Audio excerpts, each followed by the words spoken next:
नमस्कार, मैं हूं निशा। आप देखना शुरू कर चुके हैं एनजेपी हरियाणा।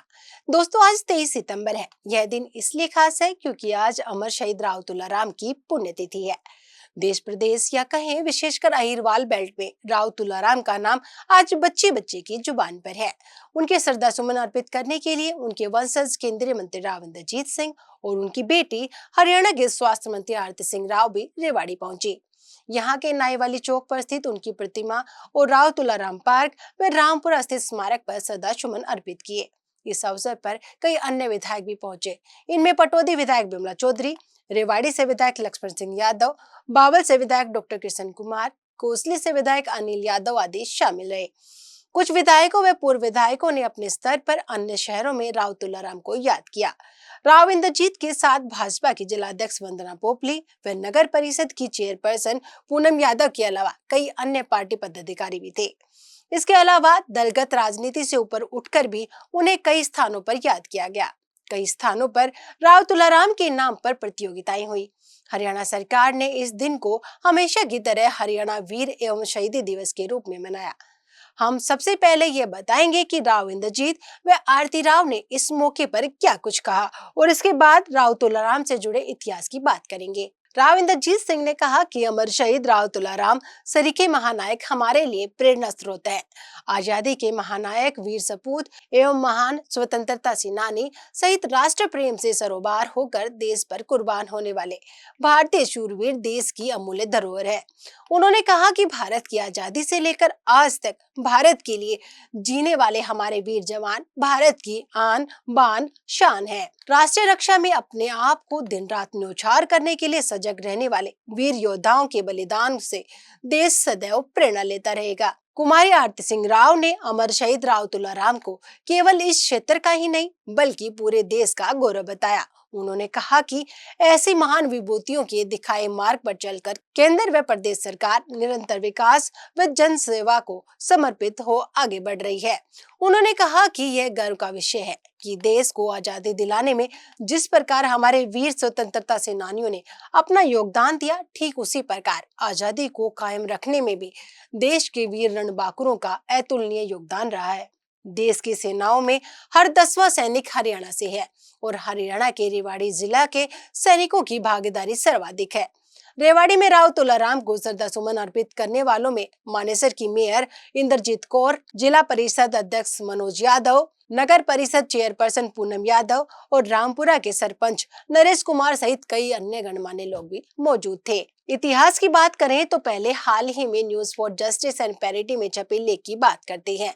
धारूड़ा नगर पालिका के उपप्रधान अजय जांगड़ा लिखते हैं कि जंग आजादी के इस महान नायक के नाम पर राजधानी दिल्ली में तो कुछ हद तक नाम मिला हुआ है। उनके नाम पर मार्ग भी हैं और संस्थाएं भी हैं, लेकिन अपने हरियाणा या रेवाड़ी में उनके नाम पर कोई बड़ी परियोजना, विश्वविद्यालय, मेडिकल कॉलेज जैसे संस्थान नहीं है।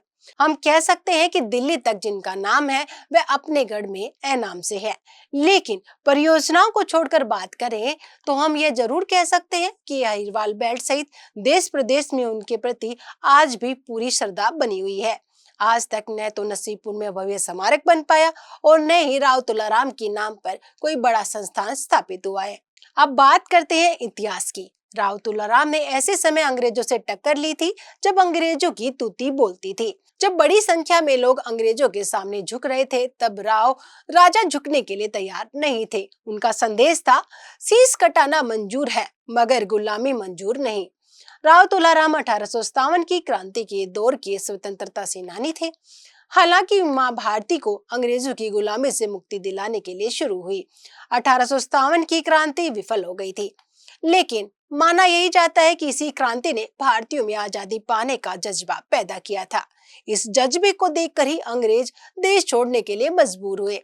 इस जंग में एक और बादशाह बहादुर शाह जफर, तात्या टोपे, महारानी लक्ष्मीबाई, मंगल पांडे, नाना साहेब पेशवा व नाना फडणवीस जैसे महान जाबाज भी थे।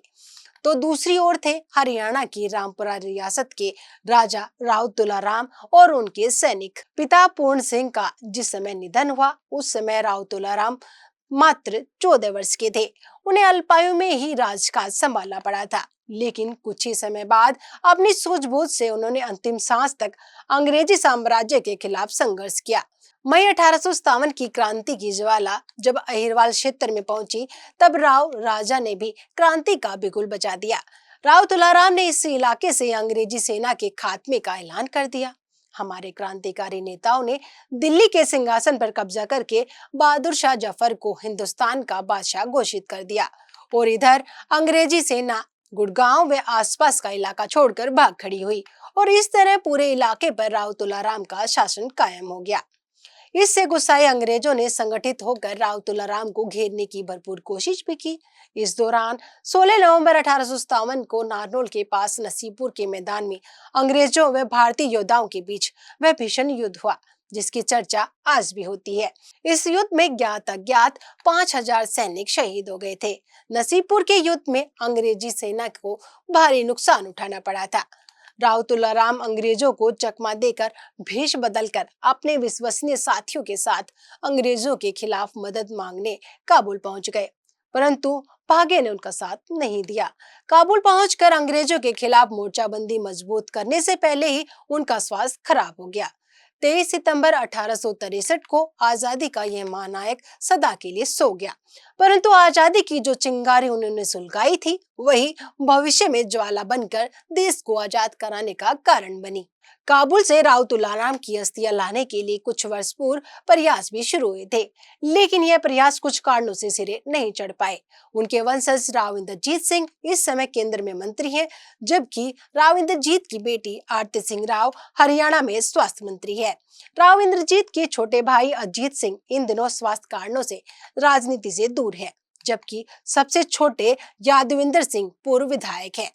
लेकिन राव परिवार की राजनीति से अलग हटकर राव तुलाराम के प्रति श्रद्धा सुमन रखने वाले हजारों लोग हैं। यहाँ तक कि राव इंद्रजीत के विरोध की राजनीति करने वाले नेताओं ने भी अपवादों को छोड़कर राव तुलाराम के प्रति सम्मान का भाव रखा है। हालांकि उनके नाम पर हरियाणा में सरकारी अवकाश को लेकर विवाद रहा है। लेकिन इस वीडियो में आज इतना ही। समय मिला तो अगली वीडियो में छुट्टी रद्द करने की बात भी करेंगे और यह भी बताएंगे कि राव परिवार 23 सितंबर को ही अपने बड़े राजनीतिक फैसले क्यों लेता रहा है। दोस्तों, आपको राव तुलाराम से संबंधित यह हमारी रिपोर्ट कैसी लगी, कमेंट बॉक्स में जाकर बताएगा जरूर। नमस्कार।